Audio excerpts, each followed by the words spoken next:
రామ, జనక మహర్షికి ఇంద్రుడు సంపాదించినటువంటి ఒక ధనుస్సు ఉందయ్యా, పెద్ద శివధనస్సు.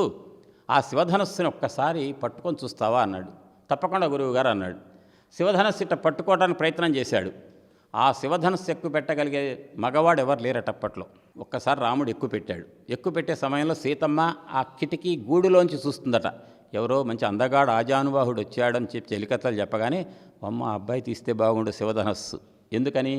చిన్నప్పుడు ఆడపిల్ల ఆడుకుంటూ ఒక బంతి వేస్తే ఆ బంతి పోయి మంజూష అనే పెట్టె కింద దాక్కుందట, ఇరుక్కుందట బంతి. ఆ బంతి తీయాలంటే మంజూష కదలాలి.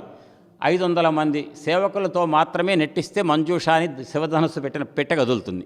అట్లాంటిది ఆ పెట్టె కింద బాల్ ఇరుక్కుంది బంతి తీయాలంటే పెట్టె కదలాలంటే ఎంతమంది రావాలి వర్కర్స్? 500 మంది. అప్పుడు ఆడపిల్ల ఈ సీతమ్మ ఆడుకుంటూ పోయి వేలుతో ఇట్ట అనదట, మంజూష కదిలిందట, బాల్ తెచ్చుకుందట. అది చూసి జనక మహర్షి అవాక్కయ్యాట. 500 మంది సేవకులు వస్తే తప్ప కదలని మంజూషని ఒక్క వేలుతో ఇట్ట అనగానే సీతమ్మ అది కదిలిందే. అంటే సీతమ్మ కారణజన్మురాలు. ఆమెకి రాబోయే భర్త ఎట్లా ఉండాలంటే ఈ శివధనస్సును పట్టుకుంటే తప్ప సరిపడ మగుడు కాదు అని నిర్ణయించుకొని శివధనస్సు ఎక్కువ పెట్టిన వాడికే నా కూతురు సీతమ్మనిస్తా అన్నాడు.